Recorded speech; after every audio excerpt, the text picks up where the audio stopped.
Hello guys, today we're going to react to his story because I hate his story. Climbing the tree to protect myself because okay, so we're going to react to all of these. Let me go to the most popular one because I like it. Just wait. Oh my god. iPhone 17 giveaway. One winner. Okay, oh my god. It does not let me watch. Bruh. Wait. it was swinging from a tree branch. Let me one more time. Okay. Oh, popular. Okay. My twin brother Chris and I were 9 when we learned Morse code. We Morse tapped code? messages. Ooh, Morse code is kind of hard to understand, like. Under the dinner table when Mom told us to stop talking and tapped through the wall between our bedrooms every night. When Chris got into a car accident and the doctor said he'd never wake up. I pulled up a chair next to his bed. He never wake up. Bro, that's sad, bro. His hand and tapped. Are you there? Nothing. But I came back the next afternoon and tapped again. Before I left, I always said the same thing. See you tomorrow, Chris. A week later, Chris's fingers twitched against mine, and I almost fell out of my chair. I grabbed a nurse, and she barely looked up. They're reflexes. It doesn't mean anything. I bought a notebook the next day and started writing down every single one. 4 months in, Mom watched me scribbling and said, "How long are you gonna keep doing this? Until he taps back. He's not gonna tap back. You're talking to a corpse." Dad lasted It's not gonna tap back, you ugly, extravagant mother. More months before he pulled me into the hallway. We need to talk about donating your brother's organs. Donating your brother's organ? Bro, your parents. The parents literally, the mom literally gave birth. And then the mom's gonna give up on him already? Every time I hold his hand, Dad, the nurses said those are reflexes. Stop getting your hopes up, son. I don't care what the nurses say. You're not donating my brother's organs. But a week later, my parents called to have Chris facility to die and scheduled a meeting to sign the papers.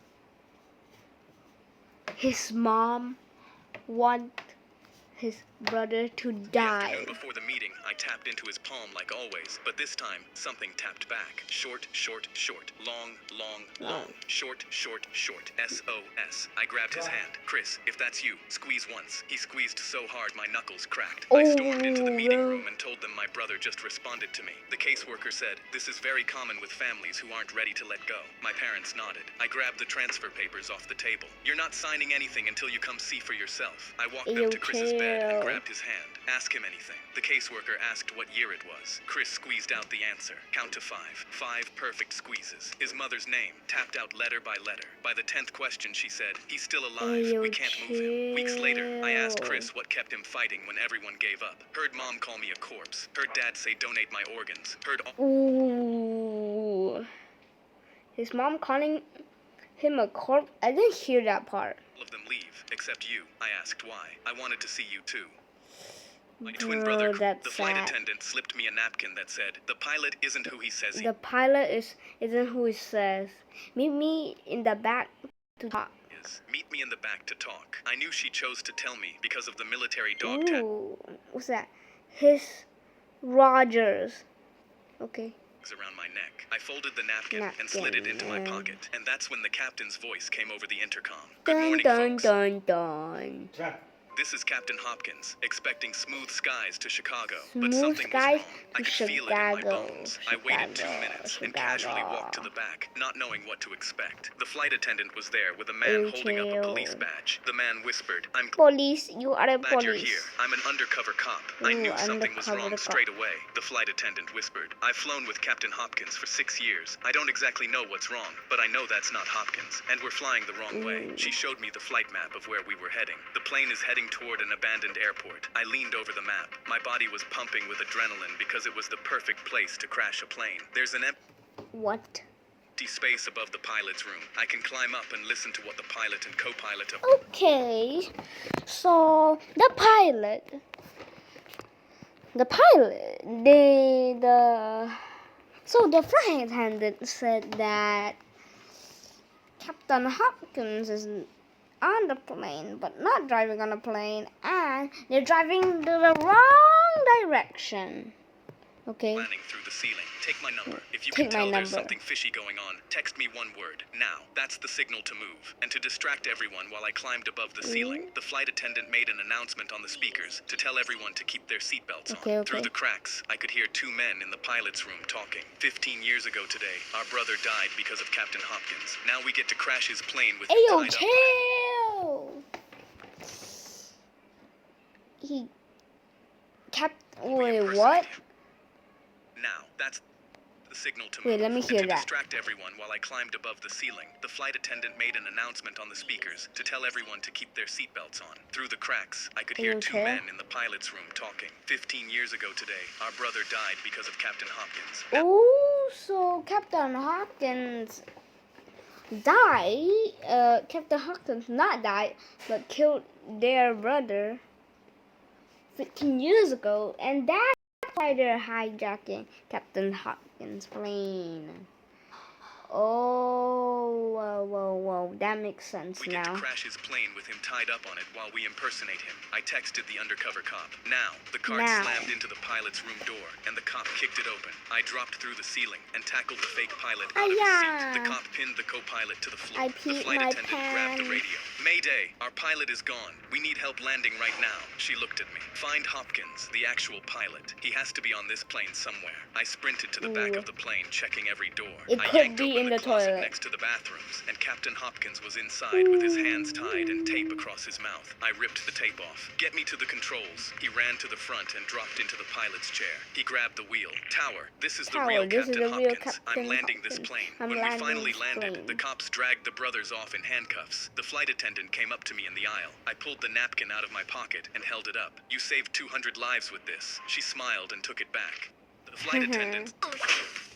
My daughter came home crying with an F because her teacher doesn't know what color blood is. The first time I realized something was wrong, Riley came home from school holding out her arm. Look, Dad, you can see the blue blood in my veins right here. She traced the blue lines under her skin with her finger. I put down my coffee and looked at her. Actually, sweetheart, that's not true. Blood is always red because of hemoglobin. It's just darker red in your veins. Her face scrunched up. But Mrs. Miller showed us a whole PowerPoint about it. She even had diagrams from a science book. The next morning, I packed my work scrubs in my bag. I'm an ER nurse at Mercy General, and I was working the afternoon shift anyway. I sent Mrs. Miller an email asking if I could do a quick presentation about blood for career day that afternoon. She loved the idea. When I arrived, Mrs. Miller introduced me as Riley's dad, who works at the hospital. 28 kids stared up at me from their desks. I heard you guys learned that blood is blue inside your body, I said. The entire class nodded enthusiastically. Mrs. Miller beamed from her desk in the corner. I pulled out a blood collection tube from my pocket and held it up. This is what we use to draw blood at the hospital. Notice something. The tube creates a vacuum. No oxygen inside at all. I paused. When we draw blood with these, it never touches oxygen until we pop the cap off. I showed them photos on my phone of sealed blood tubes. See? Still red. Mrs. Miller's smile started fading. She shifted in her chair and cleared her throat. A boy raised... Now the teacher is scared now. Ayo, and pointed to their chill. science textbook, but our textbook says it's blue. I picked up the book and checked the publication date, 1998. 1998? Medicine updates pretty fast. We used to think lots of things that turned out to be wrong. Mrs. Miller suddenly stood up from her desk, her hands gripping the edge. Ayo, Well, thank you chill. for that interesting presentation, Mr. Johnson, but we need to move on to math now. I nodded and started packing when a girl in the back raised her hand. So our textbook is wrong? The class erupted in whispers. Mrs. Miller's jaw clenched and her voice got tight. The curriculum says, actually, I interrupted, pulling up the state science standards on my phone. I walked over and turned my phone toward her. The current curriculum Nah, teacher's dumb, bro. Have teacher not getting a cut? Has he not getting a car crash? This teacher has not even gotten a cut or an injury? mentions this myth as something to correct. She stared at the screen, and her eyes narrowed What's into that? a thin line, and her nostrils flared. Speak with you in... I'm lagging. I'm The kids lagging. watched as Okay. every time we heard a knock on the front door, my dad would yell, stealth Stealth mode, mode. and we had 30 seconds to kill every light in the house. My brother and I would race through the rooms, flipping Ew, switches, chill. yanking cords, shutting off the TV mid-show, while some guy outside banged on the front door yelling, I know you're in there, buddy. Dad timed us. Once everything was dark, no talking, no moving. No looking out the windows. We'd sit there until Dad did his owl hoot, which meant all clear. Sometimes 5 minutes, sometimes almost an hour. Afterwards, he'd high-five us and go, real ninjas couldn't do better. He told us stealth mode was top secret. Never tell your teachers, your friends, nobody. Other people wouldn't understand. For years, I believed him. When I was 8, I asked Dad why we had to hide so much. He said some annoying guy kept bothering our family, and stealth mode was how we dealt with him. I felt proud we had a secret skill that could outsmart bad guys. By the time I was 10, I heard the voice outside yell something about a bet and $20. I tugged Dad's sleeve and whispered, "Is the bad guy trying to steal our money?" Dad shushed me so hard I flinched. When I was... So that guy is a robber?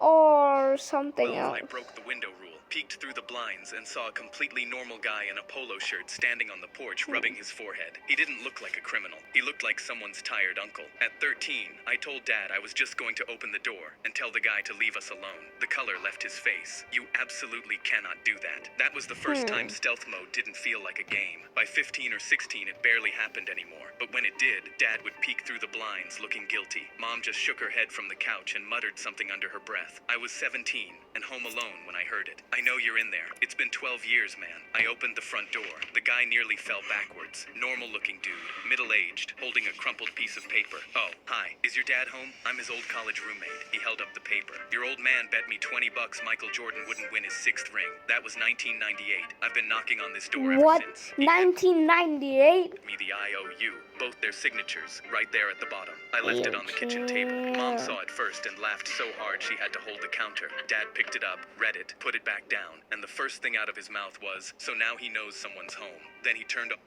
the kitchen light and got under the table. We were never in danger. My dad just lost a bet because of the greatest of all time. Every time we... Okay.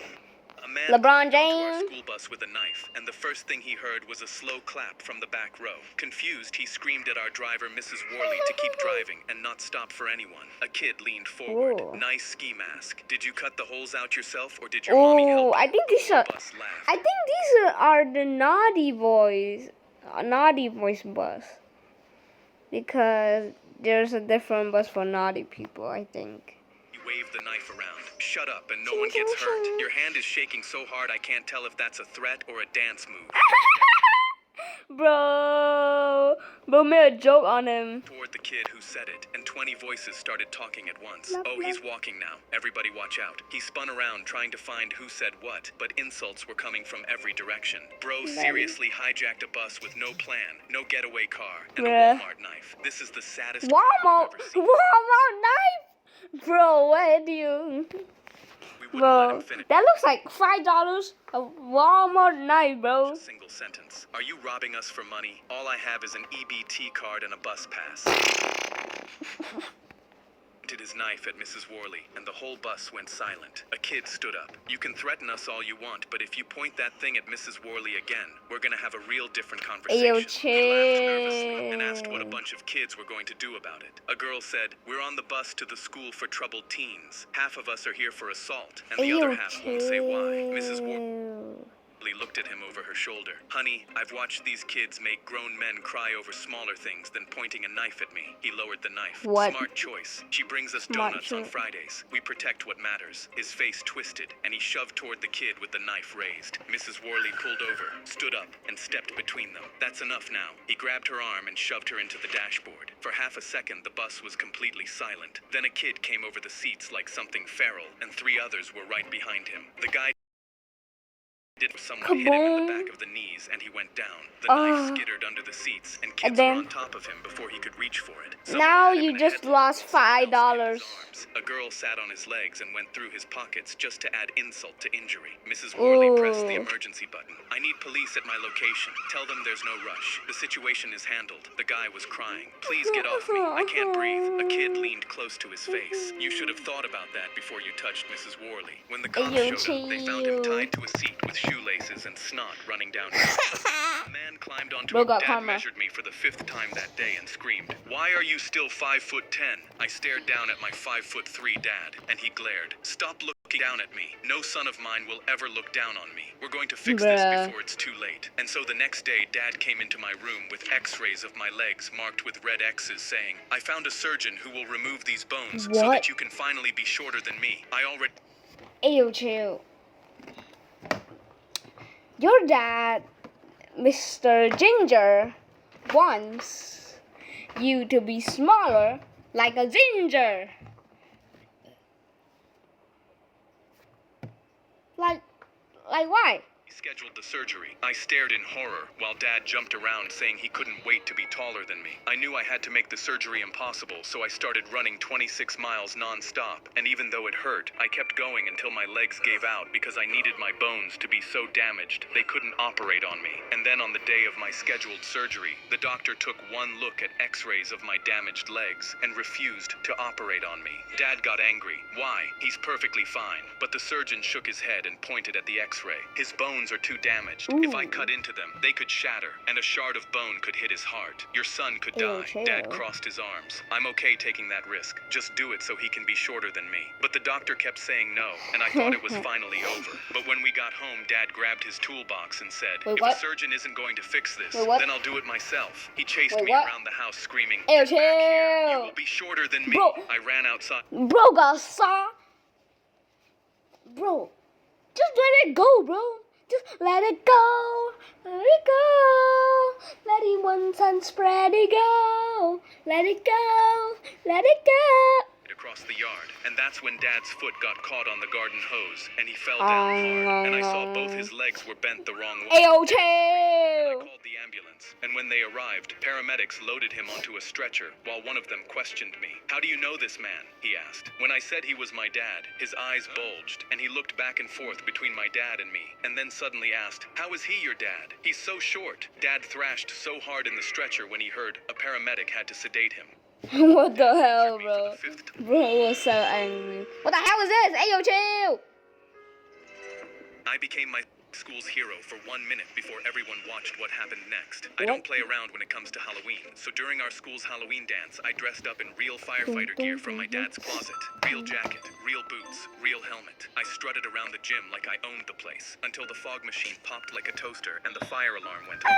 Everyone cheered thinking it was part of the show, until I Stick. Teachers started waving their arms, telling everyone to stay calm, but I noticed the orange extension cord powering the machine didn't stop at the wall. It ran out the side doors and down the hallway toward the science wing. Then someone near the door yelled, "Smoke in the hallway," and teachers started shouting for everyone to evacuate. Real sirens started wailing outside and fire trucks pulled up. The crowd poured into the parking lot while firefighters rushed through the main doors. That's when one of them spotted me standing near the entrance in full gear. "You, with us," he shouted. "We're clearing the east wing." I opened my mouth to say I'm just a student, but he shoved a flashlight into my hand and pushed me forward. The hallway was dark and filled with smoke. We followed the orange cord past the lockers until it disappeared under Mrs. Carter's classroom door. One of the firefighters reached for the handle and jerked back. "Hot," he said, then looked at me. "Hit it!" But I only had my foam axe. I swung as hard as I could and it bounced off with a pathetic squeak. The firefighter grabbed it, swung himself, and the foam bent in half. He stared at it, muttered, "These damn budget cuts," and tossed it aside. That's when someone shouted from down the hall and he waved to the others. "Forget this door. We'll circle back once we've got tools." They started heading back down the hall,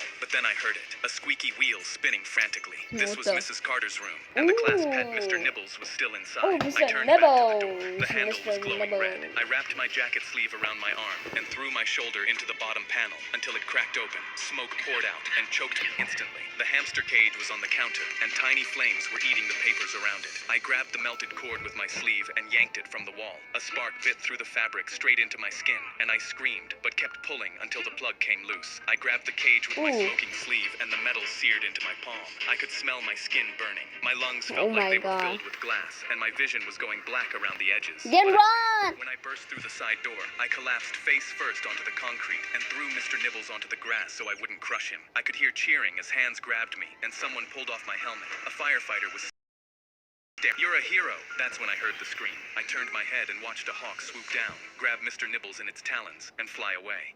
I became my school's hero. My teacher looked at me. And then an eagle just ate the nibbles, bruh. Covered her mouth and ran out of the room screaming. Our assignment was to draw something that makes us happy, so I drew me and my dad fishing at the lake, something we do every Saturday. I picked up my paper to see what she saw. 2 stick figures, a fishing rod, a lake, a building that said Larry's Bait and Tackle, and a fish that I even labeled Fish in case there was any confusion. I had no idea what I did wrong. She came back with 2 security guards, still screaming. grabbed my drawing off my desk, and pointed at me like I was dangerous. They walked me out without saying a word and sat me down in Principal Carter's office. He had my drawing under a desk lamp like he was examining a ransom note. He looked up. Explain this. I told him it's me and my dad fishing at the lake. He pointed at my stick figure's hand. You're telling me this is a fishing rod when I'm looking at a weapon. I told him there's a line coming off it with a fish on the end, and I literally wrote the word fish next to it. Mrs. Keller leaned in. It looks like he's aiming at the building. I told her it's Larry's bait and tackle where we buy worms, and he's facing the water because that's where fish live and that's how fishing works. I didn't understand how every adult in the room was looking at a fish and seeing a threat. Principal Carter picked up his phone and called my dad. Mr. Davis, your son drew an image that appears to depict... Bro put his leg on the wall. And they think the fishing rod is a weapon, and then they think it's a sniper literally shooting at bait what again? What bait bird again? He's facing the water because that's where fish live and that's how fishing works. Okay. I didn't understand how every adult in the room was looking at a fish and seeing a threat. Principal Carter picked up his phone and called Dad. Mr. Davis, your son drew an image that appears to depict a school shooting. We need you here immediately. Actually I sat there dumb, staring bro. at my drawing, wondering how I ended up here. My dad showed up still in his work shirt with dirt on his hands and stopped in the doorway. Where is he? What did he draw? Principal Carter slid the drawing across the desk, and my dad picked it up, stared at it, and laughed. Not a chuckle, a full laugh. This is from last Saturday. He pulled out his phone, turned it around, and the photo was right there. Me standing in front of Larry's bait and tackle holding my fishing rod. Same building, same rod, same everything. He looked at the principal. Is everyone in this room slow? My son drew a fish, labeled it fish. A fishing rod, drew a bait shop, and you looked at that and saw a school shooting. Nobody said anything. You pulled my son out of class and called me at work because not one adult in this building stopped and said, hey, maybe that's a fishing rod. Mrs. Keller stared at the floor, and Principal Carter said nothing. My dad put the drawing in. Okay, I'm gonna see the My drawing, covered her mouth, and ran out of the room wait, screaming. let me just stop this. Okay, but the phone scene was insane. The workers looking near Ray's. He drew a fish and labeled it a fish and drew a fishing rod. Common sense. Screaming. Psycho. Laughing. Wait, let me drink some water, bro.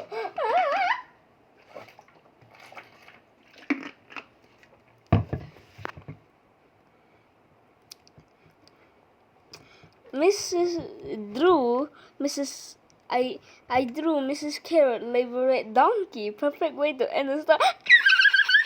bro.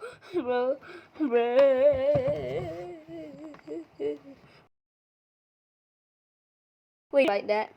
Did they actually write that? Donkey, in case there was any confusion. My teacher looked at my drawing. When I saw Kimberly walking out of the boys' bathroom, I asked, what were you doing in there? She instantly froze. I wasn't. I just accidentally went through the wrong door. But I knew that wasn't the truth. I was about to open it when she grabbed my arm. No, don't. You can't go in there. And before I could even ask her why, I heard someone crying. What was that? I don't know. Maybe it's best if we don't go in there. But I pushed the door open as she said, no. Someone whispered, is someone there? Please help me. I pushed open the stall door and saw Leslie Reddick sitting on the floor holding a bunch of towels. I gasped, realizing she was pregnant and her water broke. Please, help me. Her dad was our gym teacher, and I knew if he found out his daughter was giving birth at school, things would get messy. Just then, Kimberly burst through the door with the school nurse, and as soon as she looked at Leslie, she gasped, please, just don't let my dad see me. The nurse turned to me. You, go keep watch outside. Make sure nobody comes in here and sees her. What? We need to get her to a hospital. There's no time, just go. I stepped outside trying to keep watch until a group of guys walked up to me all holding vapes. They tried to walk into the bathroom, but I stopped them. No, you can't go vape in there. They looked confused. What? Why? But before I could make up some excuse, we all heard it. A scream from inside the bathroom. I thought, oh no, the baby must be coming. They said, whoa, what's happening in there? Nothing, I swear. Just go use the bathroom upstairs. But then more people started crowding around. Who's screaming? I have to pee so bad. This was bad. But then I saw him. Mr. Reddick was coming down the hallway. He walked up to the crowd with this confused look on his face and asked, has anyone seen my daughter? Oh no. I had to make up a lie fast. But before I could say anything, we all heard Leslie. Oh my God. Ah! One of the girls said, hey, that kind of sounds like her in there. Mr. Reddick realized it was her and shoved past me. Oh no. We heard him yell, what is this? But they still had no idea what was happening until until we heard Mr. Reddick yell, "Who's the father? Is it Felix? I swear I'll kill him." Everyone gasped and looked at Felix. He had been dating Leslie for 9 months, and it all perfectly added up. He was sweating and started backing up. But then the door burst open, and we saw Mr. Reddick standing there. You could see the veins in his forehead. We heard the nurse yelling, "Come on, push!" Then we heard crying from inside the bathroom. Mr. Reddick yelled, "You got her pregnant!" But Felix panicked and turned. Down the hallway, Mr. Reddick took off after him like a track star. He caught up and tackled him to the ground, just as we saw Leslie come. Bro, I was so fascinated that I did not even talk to you guys. Out of the bathroom holding something. "Dad, no!" Mr. Reddick pinned him to the ground and instantly started Ayo, chill! destroying Felix's Ayo, face. Everyone panicked and pulled him Ayo, off, and by the time they chill! held him back, Leslie was crying. She yelled, "Dad, it's not his!" And when she said that, everyone went silent. Mr. Reddick stopped struggling, and even Felix looked up from the ground. Everyone's eyes went to the baby, and that's when we all saw it. Because even though Felix's face was beaten and purple, Bro! and when we saw the baby, it was definitely black. When I saw What? Kimberly walking He out was. in the middle of It's black. It's actually black. Actually. the sprinklers started spraying, everyone instantly screamed. Or did he But just I put realized poop? it wasn't water spraying on us. Someone yelled, "What is this? What is on us?" We all tried to stand up and run, but everyone. Wait, what? In the middle of a test, the sprinklers started spraying. When I saw Wait. in the middle of a test, the sprinklers started spraying. Everyone instantly screamed. But I realized it wasn't water spraying on us. Someone yelled, "What is this? What is Ayo, chill. This might be a father, bro. This might be a father of just now. on us?" We all tried to stand up and run, but everyone was slipping. The alarm blared, and the principal yelled on the speaker, Bro, what? "Everyone needs to get out of the building Is this a immediately. pee-pee There or is an something? active threat inside." But just before we could get out, our teacher stepped in the way. He said, "Wait, I think I just saw the threat out there, but the hall was empty. There's nobody out there. Let us out." I tried to grab the handle, but he slapped my hand. I think there's "No, pee-pee." nobody's leaving." Everyone was coughing, and that's when I realized I liked the smell. Oh my God, it was gasoline. Half the class rushed over to the windows, but we couldn't just jump out because we were on What? the 3rd floor. Stacy What? yelled, "Please, let us out. We have to make a run for it." But he just stood there. He just said, 30 more seconds. Everyone was confused. "What? We need to go. We'll die from the fumes." But he just smiled. 20. "What if a fire starts? We'll all burn." 10 seconds. A girl yelled, It's in my eyes. I can't see." It was complete chaos until our What? teacher reached for the lock. He turned it. The door clicked open, and someone walked in. "Thanks for letting me in, Dad." Stacy yelled, "Dad, you have a son!" They both turned around, locking eyes straight onto me. We all started backing up, and when I saw What? the guy's face, my heart sank. I recognized him. He pointed straight at me and said, You put me in jail for 5 years. Now it's finally time to get revenge." I couldn't Hey, believe what? my eyes. This was the same guy I had called the police on 5 years ago. He had tried to rob my grandma at gunpoint and had been waiting to get me back. We watched him pull something out of his pocket What? and hold it up, and we saw it was a Bic lighter. Ayo, Everyone started chill! panicking because one tiny flame, and we'd all immediately burn. Ayo, I yelled, chill! "No, please, you'll kill us all." He just smiled. He started flicking, and we all yelled, "Stop, please, we'll all die." He flicked over and over, and I knew I had to stop him before it worked. "Please, my grandma was all I had. I didn't mean to make you suffer." And when I said that, I saw our teacher look at me, but he looked upset. We were all crying, and I saw him really looking at his son like he didn't know who he was. Flick, flick. Then finally, it caught a flame. He held it up, but I saw our teacher pick up the fire extinguisher from the wall. I knew there was no way that tiny thing would save us from the Bruh. fire, but his son said, "This is for what you did, for putting me in prison with those diddlers. Say goodbye." But right before he dropped the lighter, our teacher raised the fire Kaboom! extinguisher, and in one moment, he slammed it down on his son's head. What? hard. His son instantly Actually? fell over, and our teacher stood there panting. He was crying. I'm so... Okay, so that's why there's gasoline and a child in the child, because the child actually the kid tried to rob his grandma and the kid in the classroom. So la la la la la la. Okay. After Next. 8 years on death row, I was ready to die. They said I killed Rebecca. My fingerprints were knife. My blood was at the scene. I told them I didn't do it, but nobody believed me. I spent years fighting, filed every appeal, exposed every contradiction in the evidence. None of it mattered. My lawyer stopped What? returning my calls. My appeals were exhausted. My family stopped visiting 2 years ago. Even my own mother thought I did it. The only person who ever believed me was my grandmother, and she passed away 5 years ago. So when they asked what I wanted for my last meal, I thought of her. Her meatloaf, the one she made me every birthday. Meatloaf. I wrote out her recipe from memory, every measurement and technique Ooh. precise. An hour later, the prison chef showed up at my cell holding my form. What is this? Meatloaf. This is a novel, not a recipe. Ground beef 60%, ground pork 40, breadcrumbs soaked in whole milk for exactly 10 minutes. Yellow onion, not white, sautéed in butter until translucent. Fresh thyme, not dried. Worcestershire, 2 tablespoons, no substitute. Bro, that is actually a lot.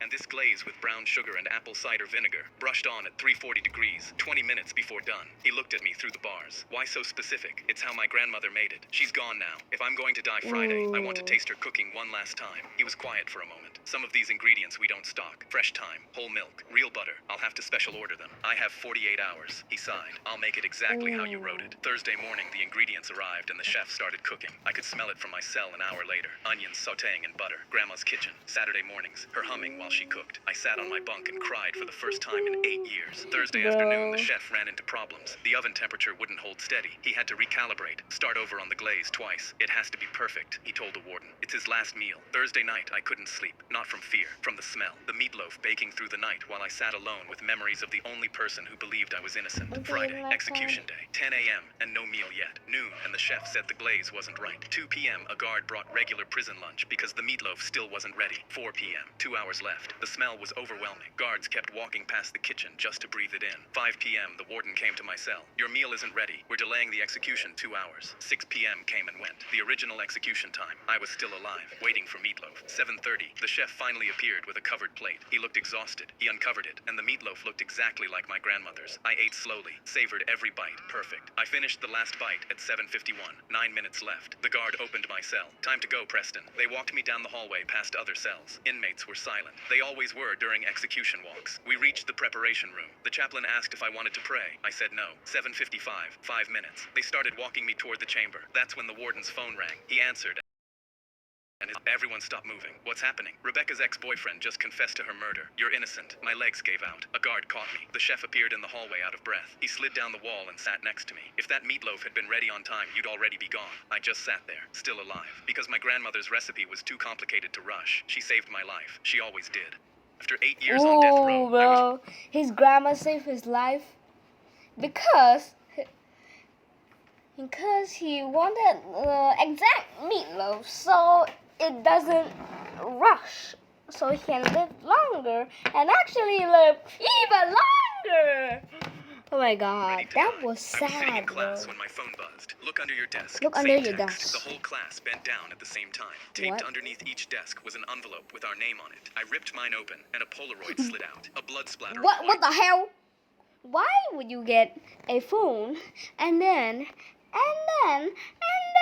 there's blood on the photo? Oh my gosh. I looked around. Everyone was holding something different. A lamp knocked over, a knife, drag marks on carpet, 30 different photos, all pieces of something horrible. Our phones buzzed again. Piece together the puzzle. You have 5 minutes. Everyone jumped up. We started comparing photos. Some had timestamps. We threw them on the floor in order. Blood, struggle, weapon, a body being dragged, a car trunk, dirt, a shovel. 3 minutes left. The photos weren't fitting right. Some inside a house, some outside. Then someone noticed the edges. They fit together like an actual puzzle. We started connecting them. Blood splatter to broken lamp, knife to drag marks. 30 photos becoming one massive crime scene. 1 minute left. Something was missing. One missing piece and the whole class fails. Everyone turns to the kid in the corner, arms crossed. I'm not playing this sick game. The whole class turned on him. Put it down. He didn't budge. 30 seconds. 20, then 10. He threw his photo down. The centerpiece. A child's bedroom. 2 bodies on the floor. The door swung open. Our teacher walked in clapping. You just solved a 20-year-old cold case. When I was 8, a 20-year-old cold case. Left these photos in my mailbox. Someone made it in your mailbox? One each day. Pictures of my parents' murder scene. She pointed at the puzzle. The killer left DNA on the...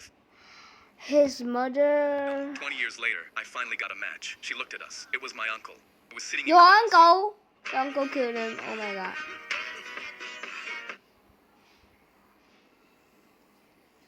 Oh my god, why is it lagging? My bed with a grin, feeling I handed my son a ball of garbage on his 9th birthday. I couldn't afford a football, but I spent all night making this for you. He started dribbling it around our poor African village. I love it, Baba. One day I'll be a famous footballer. Cup, and I'm going to be so rich I'll buy you whatever you want. I didn't know Cup. what to say because I didn't think that could ever come true. But a week later, a volunteer from a charity truck dropped off food and clothes, and he stopped to watch my son juggle that garbage ball 50 times without a drop. Where did he learn that? He asked. I told him he taught himself, and he laughed and yelled, if he keeps that up, I'll see him at the World Cup. My boy's whole face lit up with a smile. It's meant to be, Baba. It's meant to be, Baba. I will get the World Cup. I'm meant to be a football star. The volunteer climbed into the supply truck and came back out with real football shoes and a real football. For the next 2 years, he'd kick the football while every kid in the neighborhood watched and cheered. But everything changed when a football academy was running trials in the city. I sold our goat for 2 bus tickets there. My son lined up beside boys in clean kits, the garbage ball still in his bag, and I was sure they'd send him home. But they kept him. And for 5 years, all I heard from him were postcards. Until one night, my phone lit up in the dark, and he could barely speak. Baba, I made the national team, and we're going to the World Cup. What? 3 weeks later, Actually? I sat in a stadium of 80,000 strangers with the cracked badge of our village on my chest. The teams walked out under the lights, and I found my son in the line, the flag on his chest. Before the whistle, he jogged to the sideline and pulled a ball of garbage out of his kit bag. He dropped it onto his foot and juggled it, once, twice, in front of the whole world. The boy who promised to buy me whatever I wanted pressed that ball of garbage to his chest, pointed it up at me, and I came apart in a stadium full of strangers. I handed my son a... I climbed into my bed with a grin, feeling my jeans press against the duvet covers. My dad came over and leaned against my door. I'm sorry I said no to you going to the party, son, but I know the kids there. It's too dangerous. He walked back to his room, and I instantly got up from the covers. I laced up my Jordans and climbed out my window the second I heard snoring. I walked into that party and was immediately surrounded by college kids twice my size. I grabbed a red cup and filled it with juice to fit in, then pulled out my phone to take pictures so I could show everyone how cool I was. Then I heard yelling in the backyard. I walked over with loose legs to seem nonchalant and saw 2 people punching each other. Yo, I put my hands chill. up and yelled, fight, like everyone else. But then a gunshot rang out. Then another one. The music... Hey, gun! Everyone started running. I got knocked to the floor, and dozens of feet instantly stampeded me, stepping on my head, my fingers, and my legs. My red cup spilled and ruined my Jordans as more gunshots echoed around me. I laid on the floor, afraid I was going to die, when I spotted a bathroom. I crawled into it and shut the door quietly as I could, but another gunshot sounded out just outside. I pulled out my phone with trembling hands. Dad, I'm so sorry. I snuck out to the party. There's someone here shooting, and I'm hiding in a bathroom. Please help. I instantly heard him running and grabbing his car keys. I'm coming right now. He hung up, and I pressed my knees to my chest, listening to the sound of reloading outside. Then headlights swung through the window. Dad was running barefoot into the house in his pajamas. I heard him scream my name, but then a gunshot cracked outside. Something dropped, and my whole body locked up. I went to scream Dad, but I caught myself, and suddenly, the handle started rattling. I curled up into a ball, arms over my head, thinking this was it. But then Dad opened the door. Blood dripped from the bullet wound in his arm, but he just pulled me to my feet. We walked past the attacker, who was now laying on the floor, and when we got in the car, he peeled out, driving one-handed in total silence. The bullet stayed lodged in his injured arm. I looked at him, not saying a word, and just broke. I'm sorry, Dad. I'm so sorry. But he just kept... Bro, how did the editors literally make these kind of things, bro? These are so detailed, bro. And this is actually... Is this real? Like, let me see. We don't care about iPhone 17. Never bring a gun to Dad's fight. What the heck? Bro, worry about his Jordans. That has bulletproof muscles. Randy Orton, what is it? The animal's coat was this one. Yeah, I'm saying, bro. I'm saying. Rank F. Good lord, I thought he was about to... I was in the mall with my daughter when 3 teenagers in black hoodies started following us. I'm a retired cop who used to bust gangs for a living, so I knew a threat when I saw one. I glanced back and saw the guy in front had a gun print showing through his hoodie. My daughter was smiling at her phone while texting, completely oblivious to what was going on. My hand moved to my hip to feel for my own gun. My heart dropped. It wasn't there. We were defenseless. I needed to get my daughter Aaliyah to leave without telling her about the guy with the gun. Let's get back back to the car. We can come back another day. She looked at me confused. No way, Dad. We just got here. Let me check this store real quick. I glanced behind us, and the teenagers were getting closer. I grabbed her arm. We're leaving. Now. She rolled.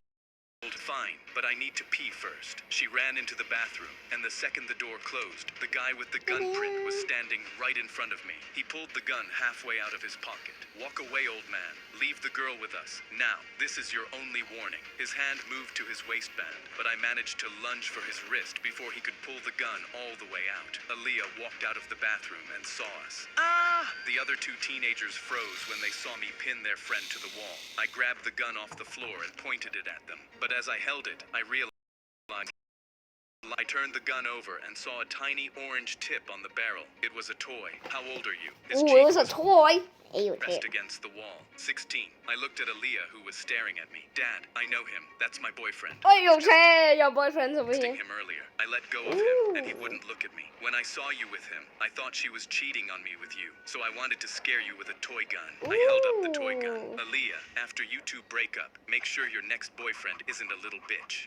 I was in the mall with my daughter. I was stopped at a red light when headlights flashed across my mirror and everything went sideways. The airbag slammed my head back and guacamole from my DoorDash order flew everywhere. I couldn't hear anything except ringing. I crawled out through the passenger side, tried to stand, and my legs gave out. I'm on my hands and knees on the pavement when I hear, "Bro, what the hell? My brand new car. I just got it yesterday." An orange Hellcat was sitting sideways in the intersection with smoke coming off the tires. Some kid was standing over me screaming, "Why'd you reverse into me?" I looked up at him from the ground. "I can't feel my legs." "I don't care about your legs. Look what you did to my car." He pulled out his phone and started filming his Hellcat without even glancing at me or my flipped car. "My dad's a lawyer, so you're either gonna pay for my car or we're gonna bury you." I couldn't even stand up, and this kid was threatening to sue me. What? Cops showed up 10 minutes later, and the kid completely transformed, limping and holding his neck. He told the officer I reversed into his Hellcat for no reason. The cop took one look at my Corolla on its side next to the brand new Hellcat and didn't even ask for my side. He gave me the ticket and left. I'm sitting on the curb holding my legs when a second cruiser pulled up. The kid saw it and started limping again. The door opened and I heard, "Oh hell no." It was my dad's buddy from the neighborhood. He'd been on patrol and heard the call. He crouched down next to me. "Tell me everything." I told him what happened. He looked at both cars and shook his head. "I believe you, but without proof there's nothing I can do. Is there anything? Any witness? Any camera? Anything?" I almost said no. Then I looked at my Corolla and saw it through the cracked windshield. The dash cam I installed 6 months ago to catch DoorDash scammers. Still mounted to the dash, right where I left it. Actually, yeah, I do. He watched me crawl over to my car, reach through the broken window, and pull out the SD card. He plugged it into his laptop in the cruiser. 30 seconds of footage. My car sitting still at a red light. The Hellcat spinning out of a dealership. The kid laughing right before he slammed into me. Everything the kid told the first cop was a lie, and now we both knew it. He stepped out of the cruiser, walked straight to the kid, and got in his face. "You want to tell me what really happened?" The kid backed up a full step. His fake limp was gone. He looked over at me, then back at the cop standing 6 inches from his nose. "You filed a false report, and that limp you walked in with healed up real quick." The kid started stammering. "My dad's a lawyer. You can't just call him. You're gonna need one." He was right. I ended up settling for enough money to buy 5 Hellcats thanks to a $30 dash cam. I knocked out the smallest, weakest kid in school. While I was bench pressing, he cracked my ribs with a 5-pound dumbbell. Bro, cracked your bro, I'm speechless, bro. And smiled. That was Chester. He was 4'11", 85 pounds, and was the worst bully I ever met. His 2 brothers were 6'6", 300 pounds of pure muscle. Nobody touched Chester because they were terrified of his big brothers. I told the teacher, but he never believed that Chester had the strength to actually hurt anyone. I walked around with 2 cracked ribs for 3 months and couldn't laugh without wincing. A week later, my history teacher stepped out. Chester whispered into my ear, "Have you ever felt a tiger's claw?" Then he stabbed a pencil an inch. What do you mean? I bled out onto the floor and everyone gasped. I needed 7 stitches. My teacher asked the class if anyone saw it. Every single student looked away. Chester smiled again. He was loving this power. PE baseball. Chester slammed a metal bat across my knee. I limped for a month. I still feel it. Oh my god, bro. It rains. I actually want to punch Chester, bro. My mom. I didn't tell anyone. I knew I had to handle this myself, so I started kickboxing. 5 days a week for 6 months straight. I sparred with semi-pros, got beaten up badly at first, then slowly started landing shots and earned their respect. I stored every one of Chester's hits in the back of my mind. I had a college scholarship and couldn't afford to risk losing it, so I waited for the last day of school. I walked up to him and said, "Hey Chester, have you ever felt a tiger's claw?" He looked confused. Before he could say a word, I threw everything. Punches, kicks, elbows, and laid him out on the concrete, unconscious, bleeding out of his smug face. A crowd gathered and went completely silent. Then his two brothers pushed through the crowd and got in my face. "Try that shit on us. Go ahead, try it." I looked up at both of them and said, "You might kill me, but I'll take one of you with me to the grave. I swear it." They went quiet, glanced at each other, then walked away. For as big as they were, they had never actually been tested. Chester had 17 broken bones and ate through a straw for 4 months. No charges were pressed because even his own parents knew he had it coming. When I think about that day, I still get the warm and fuzzies. Bro. My neighbor kept destroying our snow. Bro earned the respect now. So I made sure the next one fought back. We'd spent the whole day building an 8-foot snowman, and it was just getting dark when I saw the headlights turn onto our street. The truck plowed straight through it, and snow exploded everywhere. My youngest was standing next to me and started crying. I didn't know how to tell him that some people were just mean, so I pointed at the scattered snow. "You know what, though? Did you see how far the head flew? That was actually kind of cool." My youngest wiped his eyes and nodded. "It went really far." I smiled. "Next time, let's build it right by the street and watch it happen." The next Saturday, we built another one right by the street, and my boys pressed their faces against the window at night, watching for the truck. When it came roaring down and demolished the snowman, they jumped up and down. "The head went so far, Dad. We did this for 3 years. Build, watch, rebuild." Then my youngest stopped running. He couldn't get out of bed some mornings. The doctors gave us a number of weeks, and my son made me one more. So I pushed his wheelchair outside, and he sat there wrapped in blankets, pointing where to pack the snow. His brothers rolled the middle section while I lifted it into When we finished, I hammered stakes into the ground around it and tied rope. I wrote, "Please don't hit this one," on cardboard and hung it on the rope. 3 days later, he died. I knew they'd come for the snowman eventually, so I walked across the street and knocked on my neighbor's door. My hand was shaking. The father opened the door, and I looked him in the eye. "My son just died. That snowman is the last memory I have of him. Please leave this one alone." He looked at me for maybe half a second, then shrugged. "That's rough and all, but it's just a snowman." It's just I heard a his son snowman. laugh from inside. The door slammed in my face. 2 days after we buried my son, I was lying in bed when I heard the engine. I ran to the window and watched headlights turn onto our street. The truck accelerated straight toward the snowman, hit dead center, and snow exploded into the air. The father was hanging out the passenger window cheering, and that's when I knew he had to pay. I went upstairs and shook my boys awake. "Get dressed. We're rebuilding it." We worked through the night rolling snowballs under the streetlights. My older sons didn't say anything, just kept packing snow. I built this one directly around the fire hydrant at the edge. Fire hydrant? Carefully positioning each layer around the metal. After they went to bed, I dragged the hose out and soaked it. I did this for 3 straight nights, watering and letting it freeze until the snow was solid ice. Solid ice. My boys would come downstairs asking if tonight was the night. A week passed. Night was the then night. I heard it. That engine. I grabbed my phone and started recording. The truck came flying down the street and slammed into my snowman at full speed. The sound was like a car crash. Metal crunching. The truck's entire front end crumpled. The impact ripped the hydrant off its base, and water shot 30 feet straight up into the air. The truck spun, and water shot everywhere, flooding the street as the father kicked open his door and crawled out. When he turned to look at my house, my boys and I were standing in the window. We all raised our middle fingers at the same time, smiling. My neighbor kept A woman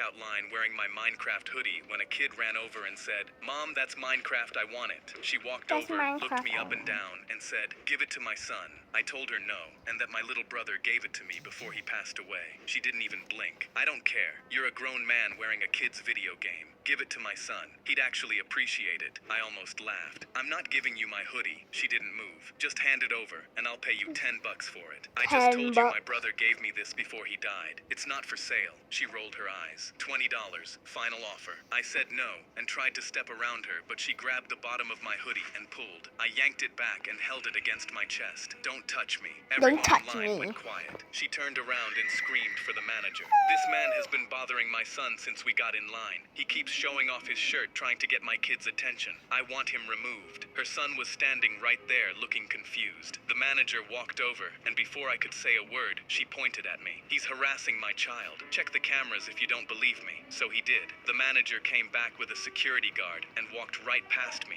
and stopped in front of her. Ma'am, the camera shows you approaching this customer, grabbing his clothing and causing a disturbance. He never touched or spoke to your child. She didn't say anything. We're going to need you to leave the store. She started yelling that the footage was wrong and that I started it, but the security guard was already walking her toward the door.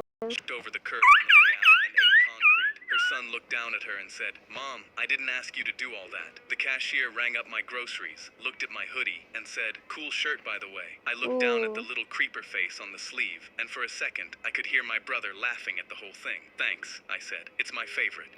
A woman in Target. I was watching the New Year's fireworks exploding while my dog sat calmly beside me. Gringo did 2 years in Iraq with me and wasn't scared of loud noises. But then a lit firework came flying straight at us. I scrambled to get Gringo, but I wasn't fast enough. The firework went off near his leg, and Gringo immediately yelped. When I looked over, a punk teenager was staring at us and smirking from the pavement. Maybe now that dog will finally start being scared of my fireworks. I balled my fist as I wanted to lay him out, but I couldn't hit a teenager. I drove Gringo to the hospital as he sat silently shaking in my car, quiet despite the terrible pain. The vet told me they'd have to amputate his leg. Gringo rolled home with me in a dog wheelchair for his back legs. The teenager stood right there with more fireworks.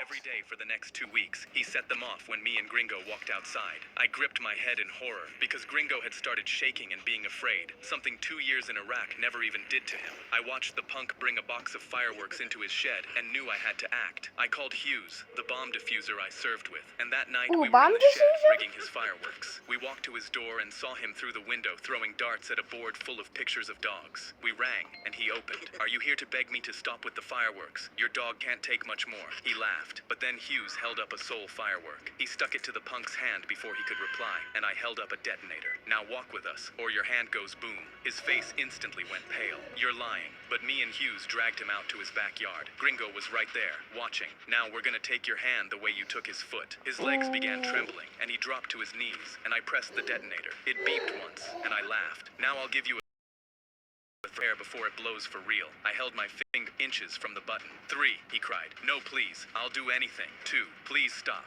1, P was running down his leg as Gringo wagged his tail. 0, I pressed the button. The punk closed his eyes and pressed his hand into the dirt, but nothing happened. "What's going on?" he said through tears. Me and Hughes got in his face. "I wanted you to feel the fear my dog felt, but because I'm nice, I won't actually take one of your limbs, even if you deserve it. But if I see you light another firework, then I will. You got it?" He shook his head like a bobblehead, pale and shaking, with snot running down his nose. I unstrapped the firework and sent him home with his delinquency problem resolved.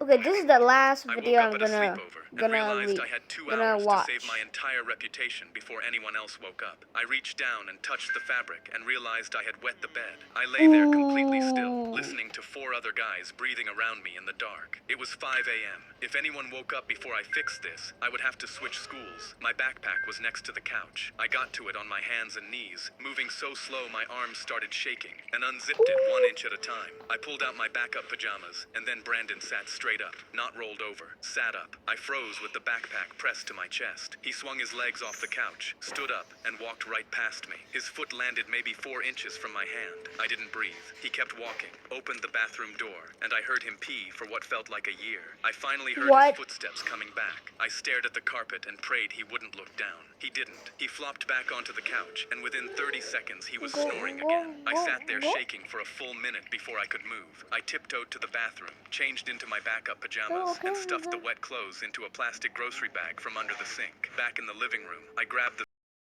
bottom and started dragging it toward the hallway. It made a soft shushing sound across the carpet, and I stopped every 2 seconds. Someone had heard. Halfway across the room, Josh's phone lit up right next to his head, making his whole face blue. I froze again. He muttered something, rolled over, and the screen went dark. I waited a full minute before I moved another inch. I got the sleeping bag into the laundry room, stuffed it into the machine with the grocery bag of wet clothes, and turned the dial as slow as I could. The click sounded like a door slamming. I turned it 1 more notch, and the machine started filling with water, and I exhaled for what felt like the first time in an hour. Then the hallway light came on. Josh's mom was standing at the other end of the hall in a robe, arms crossed, looking right at me. I opened my mouth. I spilled milk on my sleeping bag get to sit overnight and smell. She didn't say anything for a long second. She just looked at me. Then she walked past me into the laundry room, opened the cabinet above the machine, pulled down a bottle of detergent I hadn't seen, and set it on top of the dryer. Use this one, she said. It works better on accidents. Then she pointed at a closet behind me and said there was an extra blanket in there, turned off the light, and went back to her room. I poured the detergent in. I got the blanket, went back to the living room, and laid down. Brandon was on his back, snoring. Josh hadn't moved. Only one person knew, and she wasn't going to say a word. I woke up at a sleepover and realized I had 2 hours to save my entire reputation before anyone else woke up. I reached down. Goodbye, guys, and please like and subscribe. Yeah, actually, please like and subscribe.